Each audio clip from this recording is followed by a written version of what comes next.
So that's Jerome Powell, and maybe that's why Bomba clot Jerome. Trump has major beef with Jerome Powell. One, now because of the interest rates, but two, maybe he knows the damage that he did in those 4 years under Biden. He understands the damage that he did with printing that much money, and especially with global trade, the amount of imbalance we had in trade for the past 30 years, and then you print that much money, you just destroyed the economy that they're trying to rebuild now. So hopefully we get back on the right track. I think we are going in the right direction now. I don't know if you've seen some of these tariff reports coming out about the amount of money they're making in tariffs. So Trump was saying that, the accountants came to him. They can't, they're missing like $100 billion. And Trump's like, check the tariffs. Check the tariff accounts. They go in there. It's like $95 billion worth of tariff money. So they made like $100 billion with a B in the first 3 months of these tariffs. And now I don't know if you just saw, but they just released more reciprocal tariffs. So Canada couldn't come to a trade deal agreement, so they're getting slapped with like 50% tariffs now. And then all these other smaller countries in Asia and Africa are getting hit with tariffs now too. So now expect even more of that money coming in. If they can make $100 billion in a month or 3 months, how much money are they going to be able to make over the next 10 years doing that, right? So kind of like we talked about this before, instead of taxing your people for income, you tax the rest of the world for them buying our goods and our services. And then we're able to, use our tax money, which they want to do, tax cuts. I think the Big Beautiful Bill passed, last week as well. As soon as we get offline, the Big Beautiful Bill, they like send it off. The gentleman's code's over. All right, sign the bill. Exactly. Yeah, we shut down the stream. Breaking news: Big Beautiful Bill hit the fucking pop. Yeah, it's gonna happen. Here's a good example of being objective about everything. People get locked into left, right, everything the left says I'm going to believe, everything the right says I'm going to believe, etc. Pompeo, whole administration completely fumbled the ball on Epstein. Bullshit. Fuck that. That's bullshit. I'm pretty much out on Trump at this point with that, by the way. It's just cooked, because that shows that, okay, it's the system's cooked, it's fried, can't do anything about it. Yeah. So intelligence agencies, we know that's the true deep state. We know, there's just guys involved in the CIA that they're untouchable. They really are. They have so much power over the government in terms of assets inside the CIA and just knowledge that they know, that they're the true deep state. Yeah. You can't, yeah, exactly. You can't overpower them. So that's cooked.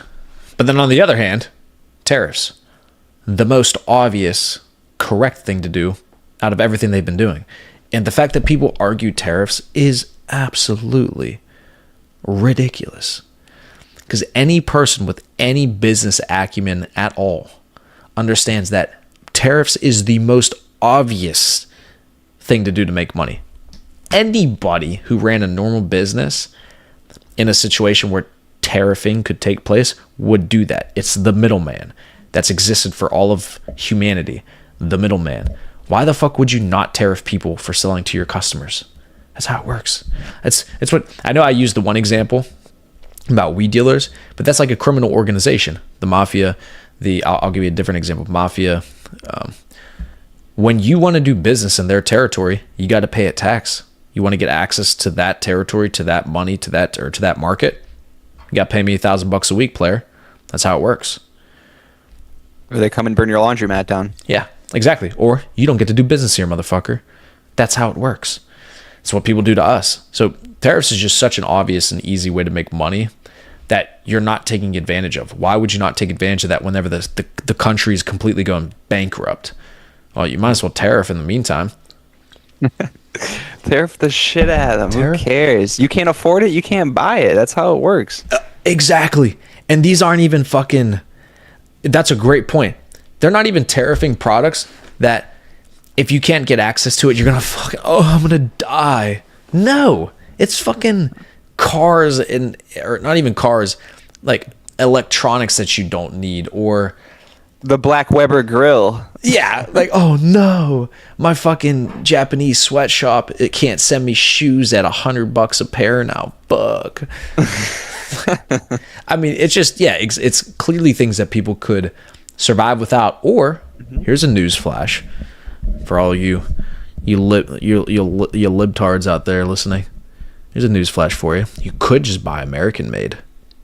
Have you ever thought of that? That's the easy solution. Have you ever thought of the fact that you could just buy something in the U.S. and avoid the tariff? I mean, that's just me. Oh no, you can't get your avocados. Sorry. Eat a different fucking fruit, Bomaclat. Eat some oranges. Fucking chill the fuck out. Yeah, I think people are coming around to it. I think even some of the economics, some of the liberal economic people are coming around and saying this is a major win. Yeah, I agree though. I agree though on the Epstein thing. They fumbled the bag heavy on that, and it's a shame. But I mean, there's some things when you're dealing with that kind of stuff. It's just like these people will do anything to make sure it doesn't get out. Yeah.